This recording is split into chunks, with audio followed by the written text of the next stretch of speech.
Hello, Trailblazer fans, Blazers Edge readers. Welcome to another Blazers Edge videocast. I'm Sam Tung along with Dave Deckard. We have yet to have an opportunity to talk here on the videocast about that epic Game 6 at the Moda Center. So that's going to be one of the topics on today's program, but also Dave and I are going to be able to discuss the upcoming Round 2 series against San Antonio and a little bit of talk about some of the X factors in that series and preview that just a little bit. But first, it would be a tragedy, even though it's a couple days after that game, to not talk about that unbelievable shot by Damian Lillard, the series clinching three at the end of regulation. Dave, I want to ask you, because you didn't mention it in your recap, where were you specifically during that game? Because there have been videos of people all over the place, from their living rooms to local bars to all. I was in a hotel room, which we'll talk about in a second. And what was your reaction when Lillard hit that three at the buzzer? Well, I was on my couch with an analysis pad in hand. At that point, I wasn't writing much, though. It was pretty basic, and it was amazing because that play really encapsulated everything about the series. The Blazers looked like they were down. The Rockets looked like they had them dead to rights.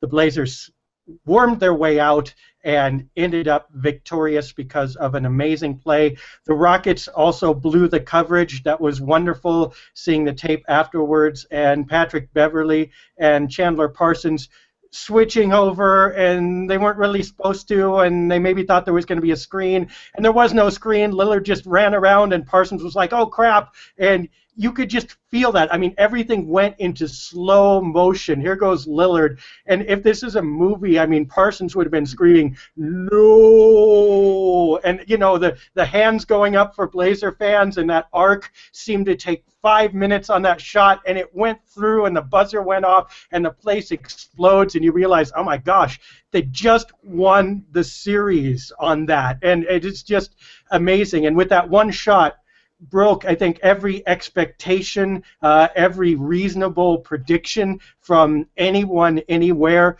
And the way Lillard handled it, just walking off saying, that is what I do, baby. I love the fact that he was just strutting, you know, with his swagger across the floor while his teammates and everybody in the crowd were jumping around. He was like, you expected anything different? And the look on the Rockets' face, like, we let that guy go? Oh, my, you know, it's just, it was a beautiful moment. You could not have scripted it better. So that is something I think that Blazer fans will never forget. And really, it's a fire lit under a new generation of people who had, you know, Brandon Roy kind of, but we haven't seen anything of that really since the Drexler years with that kind of emotional success. So it was really a watershed moment, I think, for everybody who was watching. You could almost do a 30 for 30, Dave, on the last minute and a half of that game. You know, between the Dwight Howard three-point play, the Chandler Parsons getting a save by Robin Lopez to score. It was an incredible moment.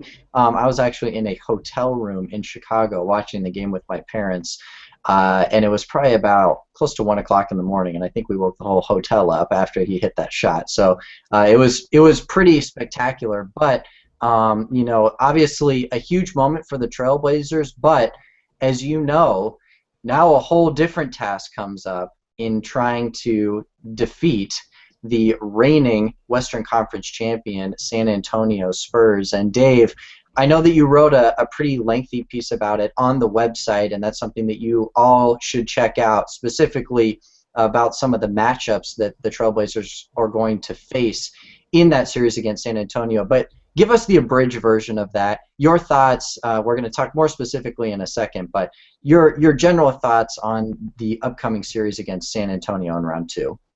Well, what's fascinating about this is it's really an inversion of Round 1. Coming in against Houston, most people would have said that the Rockets had the two best players, stars on the court in Dwight Howard, James Harden. The Blazers were going to have to find a way to solve that problem, keep integrity, and really what won it for the Blazers was their poise, their chemistry, their perseverance through adversity. Now that's all inverted. The Blazers really have maybe the best of the physical matchup, probably what people would acclaim as the two best stars on the floor in Aldridge and Lillard now that Parker and Duncan have gotten older. And yet, San Antonio wrote the book on chemistry, poise, resourcefulness, teamwork, all the ways that the Blazers beat the Rockets in the first round. So we get to see what it looks like from the other side. And I think the Blazers actually on paper have a better chance to win this series than I would have given them credit for in the first round. They're going to need to take advantage of their stars, obviously, create problems for San Antonio, make them deal with Aldridge and Lillard, make them have to help, and then kick the ball to the shooters. The Spurs are going to do the same thing in reverse. Portland's success will depend in large part, I think, on being able to cover man-to-man without helping. And if they can do that and keep a hand in the face of those Spurs shooters, San Antonio really is at a little bit of a disadvantage.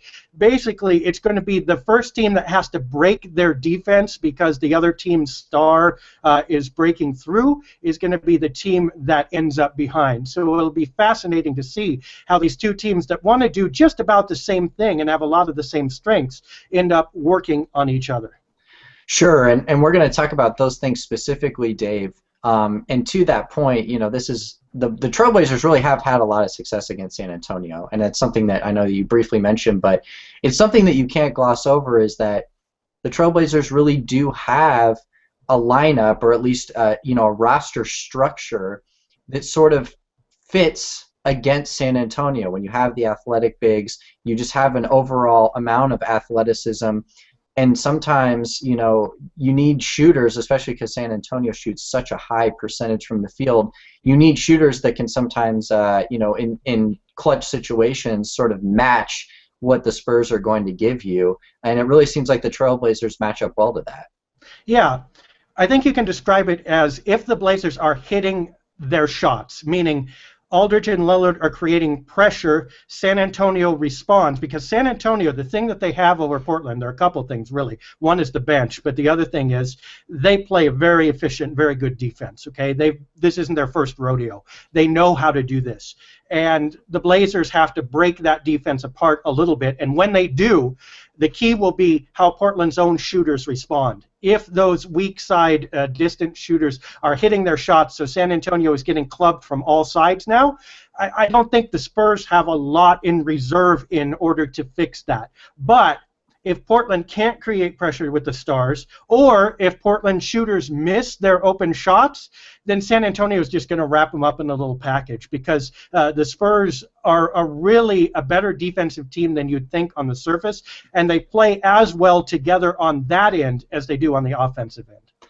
Well, let's talk about the Trailblazer defense here for a little bit, Dave. And really one of the big unsung heroes in that first round was Robin Lopez, and the way that he was, for the most part, doing a good job of staying out of foul trouble while still being aggressive on the defensive end.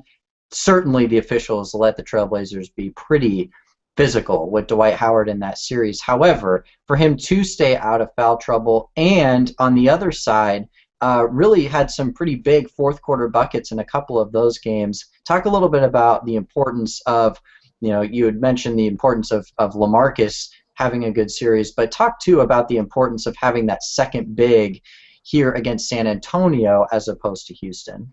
Oh, absolutely. And Lopez, I think, is my number one X factor of the series. If he can take that aggression and that physicality that Dwight Howard brought out in him, if he can shove the elbow and, you know, throw the forearm and rip down those rebounds and want to rip Tiago Splitter's head off, or Tim Duncan's, depending on how they switch, as much as he wanted to go after Howard, this is going to be a really good series for Lopez and the Spurs, because Lopez does everything that Splitter does, just a little more physically, a little more quickly, and he's bigger. So he has the potential really to bend that inside game toward the Blazers. And what's more, the Spurs hate giving up offensive rebounds. Just hate it. They don't bank on offensive rebounds on their end, and they don't want you to get him. So if Lopez can break through and get those offensive rebounds and help the Blazers get second chance points, right there you have broken apart a critical part of San Antonio's defensive plan. And that may be just as important as the other that we talked about. So Lopez could be a huge, huge factor for the Blazers in this series. Reminder, Robin Lopez, only one of 3 NBA players to have 300 offensive rebounds this season. So, obviously a big deal for him. Another thing, too, you mentioned, Dave, his physicality sort of seems like to me it's like if you were to lift, 100-pound weights and then you set those down and pick up the 50-pound weights, they have to seem so much lighter even though they're still heavy. You know what I mean? And that's kind of like the Dwight Howard was the 100 pounds. And now when you're going up against Splitter and Tim Duncan, obviously both physical and big guys, but nowhere near the stratosphere of Dwight Howard. And one wanted to move to another defender here quickly, Dave, if you wanted to wrap up Lopez, but also another guy that was a big factor in that first round was Wesley Matthews. And maybe, those two guys together, especially on the defensive end, is going to be critical for the Trailblazers' success. Yeah, Matthews doesn't have near as tough of an assignment or maybe quite as much to do in this series. Danny Green, he's matched up against in the starting lineup. They're kind of similar. They both played well against each other, actually. Matthews has shot really well against the Spurs. Green has shot really well against the Blazers. However, what you got to remember is both of these teams like to mix it up on defense. So Matthews may not be guarding Green exactly one-on-one. They may cheat off and use Matthews to guard Parker or guard Leonard if they switch Batum over to Parker, so that you may hide Damian Lillard there on Danny Green. So you never know. That's part of the exciting thing about these defensive schemes. They're not matched up one-on-one. The big thing for Matthews will be, what do you do with Manu Ginobili? Because Ginobili is the Spur who gave the Blazers the most trouble this year. And Matthews isn't necessarily equipped real well to defend him. He's a little faster than Harden, doesn't like to slow it down or be quite as physical, which is the game that Matthews likes to play. And they just have problems matching up with Manu. However, once again, Matthews' biggest contribution will be hitting those weak side threes. If he can do that in the offense, I think a lot of Portland's defense will take care of itself. The last X factor for the Trailblazers, Dave, and something that we talked about a little bit earlier, was the bench play and how San Antonio, certainly on paper, and if you look at the regular season, I don't think there's any question that they have an advantage in that category. However, one of the most important players and one of the most important stretches in that Game 6 was the activity and energy of Thomas Robinson in that second half, and the way that he was really able to get the team back into the game and really get the crowd energized, which I think was one of, not the biggest factor, but certainly a big one in that Trailblazer victory. So, the Blazer bench may not statistically be able to keep up with San Antonio, but you have to imagine that in these short bursts, if they can get these short bursts of energy, whether it be from Mo Williams getting hot for 6 minutes or Thomas Robinson getting 2 or 3 offensive rebounds in a row, it's going to take something like that for the team to compete. Yeah, there are 2 different parts to Portland's bench in this series, I think. One is the front court, and as you've identified, Robinson could be a key to that because he has the potential to change the look a little bit.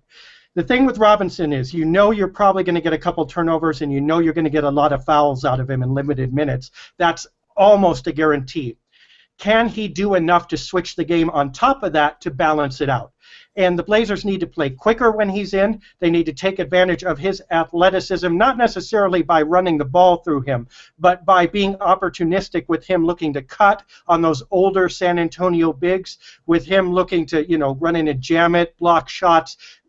They just need to unleash him, basically, and say, 10 minutes, this is yours. We know that there are going to be faults in this, but basically go out there and play full bore. Don't you worry about doing everything right. Just let us pull you when we're ready. Otherwise, you just go out there and ignore everything else, right? The other one, Joel Freeland, should probably get more play in this series because he matches up much better against San Antonio's bigs than he did against Dwight Howard, who would destroy him. So look for those two to make a small difference, at least, in 1 or 2 games in the front court. The other part, though, that is concerning is San Antonio's smaller bench players. Forget Ginobili. Let's assume that Williams gets close to where he is in some games. That Ginobili is a big factor, but he's not enough to win the series by himself. The straw that could break the camel's back is all those other San Antonio small bench players can shoot the three, and the Blazers cannot cheat off or leave anybody alone. Right now, the Blazers don't have to win games with their bench, but they cannot throw a couple bench players out there and then watch the defense collapse and watch San Antonio come back on them 3 points at a time, okay? The bench has to be able to defend well enough to keep a hand in their faces, because Patty Mills will have no mercy. Bellinelli doesn't know how to miss an open three-point shot. You have just got to watch out for these guys. So, even a guy like Diaw can hit from distance. And by the way, he will be another X factor. If he defends LaMarcus Aldridge will be a question, but also if he's able to pull some of the Portland bigs out of the lane and keep them away from rebounds. So watch out, because San Antonio's bench can be sneaky. They don't look on paper that intimidating, but in practice, if they run their system right, and they usually do, Portland will have to be very careful that that bench does not sneak up on them. The bench, obviously a big factor in the series, Dave. I know that you hosted a live chat on the site with Pounding the Rock, who's the SB Nation affiliate for the Spurs, and it was talking quite a bit about the San Antonio side of the story. What are the X factors for San Antonio? The bench was obviously a big one. What were some of those other, some of the other X factors on the San Antonio side versus the Portland side that were kind of the key ones to pay attention to if you're a Trailblazer fan? Sure. Diaw, we just mentioned. Okay, he's going to be a big one. I think Kawhi Leonard they're looking at as a guy who could possibly change this series, especially if the Blazers cheat Batum off of him and put Batum on Parker. Okay. Obviously, you have to look at those three-point shooters. You look at Patty Mills, who seems to step up at just the right time, especially against Portland, and Bellinelli. Those are big ones. But really, for San Antonio, none of those X factors are going to matter if they don't deal with Aldridge and Lillard well. San Antonio's job, number one, is to figure out how to get into LaMarcus's head, push him out of his comfort zone, and how to make Damian Lillard either not touch the ball or take over the game too much, kind of not let him sit in that middle ground where he's waiting, and then kills you, right? So those will be the most important factors, and then after that, you look at everybody else. So San Antonio has some variance, but basically they're the kind of team that does what they do very well, very consistently, and they make you get over their bar in order to succeed. We'll see if the Blazers have enough determination and consistency to do so. We will indeed see on Tuesday, 6:30 Pacific time, the Trailblazers tip off Game 1 of Round 2, Dave. First time in 14 years we can say that they have done that. So again, that one in San Antonio, Tuesday night, 6:30 Pacific time, 9:30 on the East Coast. And you can follow everything, pregame, postgame, and of course the in-game thread here on BlazersEdge.com. And that's going to do it for us here today. Trailblazers an opportunity to go on the road and maybe steal another one in Texas. And we'll be certainly talking about that here on the Videocast later this week. And we will hopefully talk to you then. So for Dave Deckard, I'm Sam Tung. We will talk to you all soon here on BlazersEdge.com.